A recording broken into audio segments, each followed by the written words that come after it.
ఒకటి సామెయలు 7వ అధ్యాయము. అంతటా కిర్యత్యారీము వారు వచ్చి యెహోవా మందసమును తీసుకొని పోయి కొండయందుండే అబినాదాబు ఇంట చేర్చి దానిని కాపాడుటకై అతని కుమారుడైన ఎలియాజారును ప్రతిష్ఠించిరి.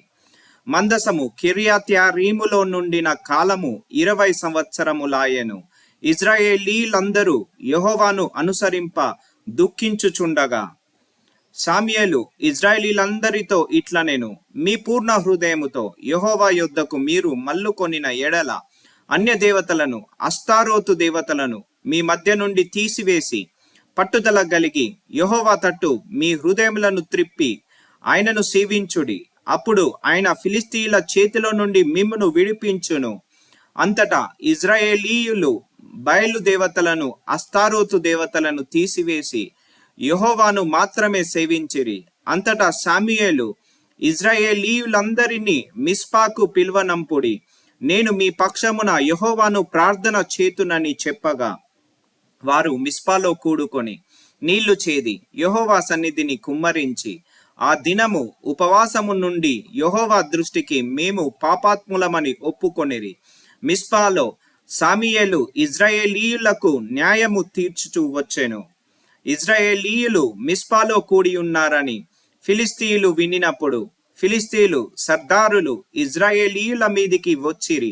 ఈ సంగతి ఇజ్రాయేలీయులు విని ఫిలిష్తీయులకు భయపడి, మన దేవుడైన యెహోవాను ఫిలిష్తీయుల చేతిలో నుండి మనలను రక్షించునట్లుగా మా కొరకు ఆయనను ప్రార్థన చేయుట మానవద్దని సామ్యుయేలు నొద్ద మనవి చేసిరి.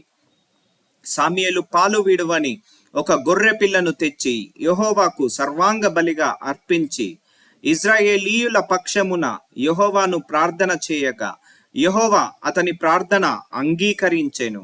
సామ్యుయేలు దహన బలి అర్పించుచుండగా ఫిలిష్తీయులు యుద్ధము చేయుటకై ఇజ్రాయేలీయుల మీదికి వచ్చిరి. అయితే యెహోవా ఆ దినమున ఫిలిష్తీయుల మీద మొండుగా ఉరుములు ఉరిమించి వారిని తారుమారు చేయగా వారు ఇజ్రాయేలీల చేత ఓడిపోయిరి. ఇజ్రాయేలీయులు మిస్పాలో నుండి బయలుదేరి బెత్కారు వరకు ఫిలిష్తీయులను తరిమి హతము చేసిరి. అప్పుడు సామ్యుయేలు ఒక రాయి తీసి మిస్పాకును షేనుకును మధ్య దానిని నిలిపియుంత వరకు యెహోవా మనకు సహాయము చేసెనని చెప్పి దానిని ఎబెనెజరు అని పేరు పెట్టెను. ఇలాగున ఫిలిష్తీయులు అనపబడిన వారై ఇజ్రాయేలు సరిహద్దులోనికి తిరిగి రాక ఆగిపోయిరి. సామ్యుయేలు ఉండిన దినములన్నింటను యెహోవా హస్తము ఫిలిష్తీయులకు విరోధముగా ఉండెను. మరియు ఫిలిష్తీయులు ఇజ్రాయేలీయుల యొద్ద నుండి పట్టుకొనిన పట్టణములు ఇజ్రాయేలీయులకు తిరిగి వచ్చెను. ఎక్రోను నుండి గాతు వరకున్న గ్రామాలకును వాటి పొలములను ఇజ్రాయేలీయులు ఫిలిష్తీయుల చేతిలో నుండి విడిపించిరి. మరియు ఇజ్రాయేలీయులకును అమోరీయులకును సమాధానము కలిగెను. సామ్యుయేలు తాను బ్రతికిన దినములన్నీయు ఇజ్రాయేలీయులకు న్యాయాధిపతిగా ఉండెను.